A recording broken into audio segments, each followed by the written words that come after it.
Check ചെയ്യണോട്ടോ.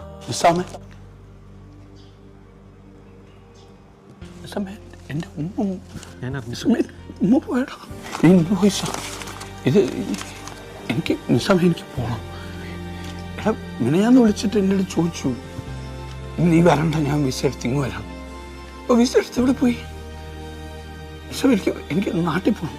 എനിക്ക് റൂമിൽ ചെന്ന് പാക്ക് ചെയ്യും, ഞാൻ എല്ലാം അറേഞ്ച് ചെയ്യാം. ഒക്കെ പാക്ക് ചെയ്തിട്ട് നമുക്ക് എനിക്കൊന്ന് നാട്ടിൽ പോകണം. ഇപ്പം എങ്ങനെ പോകും? ഞാൻ എടുക്കാം, ഞാൻ ടിക്കറ്റ് എടുക്കാം. ആ എവിടെ പോയി? സമാധാനം എടുക്കാം.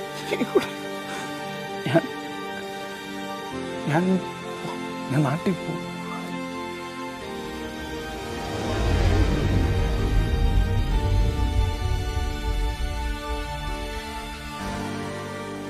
നിസാമേ, നീ പറഞ്ഞ പോലെ റിയാസ് ഖാൻ്റെ ടിക്കറ്റൊക്കെ എടുത്തു. നീ പറഞ്ഞത് ശരിയാ. മൂപ്പര് ക്രെഡിറ്റ് കാർഡൊന്നും അടച്ചിട്ടില്ല. അതുകൊണ്ട് ട്രാവൽ ബാൻ ഉണ്ട്. പോകാൻ പറ്റും തോന്നുന്നില്ല. പോകാൻ പറ്റില്ലെന്നോ? നീ മൂപ്പരൊന്ന് സമാധാനിപ്പിക്കേ. നിമ, ഇക്കടെ ഉമ്മയാണ് അവിടെ. ഞാൻ എന്താ ചെയ്യാ നിസാമേ? എനിക്കറിയില്ല. ഇക്ക വരുന്നുണ്ട്. ഞാൻ വിളിക്കാം. എന്തിനാ ഫോൺ വിളിച്ചിട്ട് എടുക്കാത്ത? എത്ര നേരമായിട്ട് വിളിക്കുന്നു? എയർപോർട്ടിൽ പോണ്ടേ? 5 മണിക്കല്ലേ ഫ്ലൈറ്റ്? ഇപ്പൊ നമുക്ക് ഇക്കൊക്കെ പോകാൻ പറ്റില്ല. പോകാൻ പറ്റില്ലേ? ഇക്കൊക്കെ ബാൻ ഉണ്ട്. ട്രാവൽ ബാൻ ഉണ്ട്. Travel Baanah? ക്രെഡിറ്റ് കാർഡിന്റെ ബില്ല് അടച്ചിട്ടില്ല.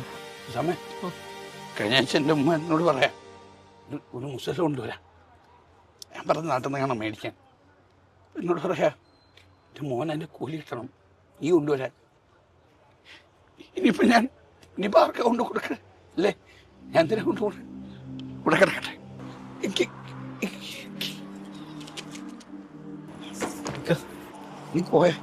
നീ പോയടാ.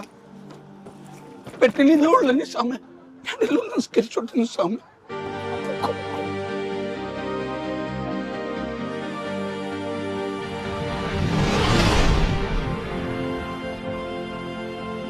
നീ ആവശ്യമുള്ള മേടിച്ചു കഴിക്കടാ.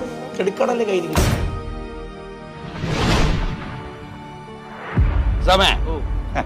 പലപ്പോഴും ഈ കാർഡ് കൊണ്ടേ നമ്മൾ ഉരച്ച് കളയുന്നതൊക്കെ നമ്മുടെ ഏറ്റവും പ്രിയപ്പെട്ടവരുടെ ഖബറിനേക്കാ വലിയ വില ഉണ്ടാവും.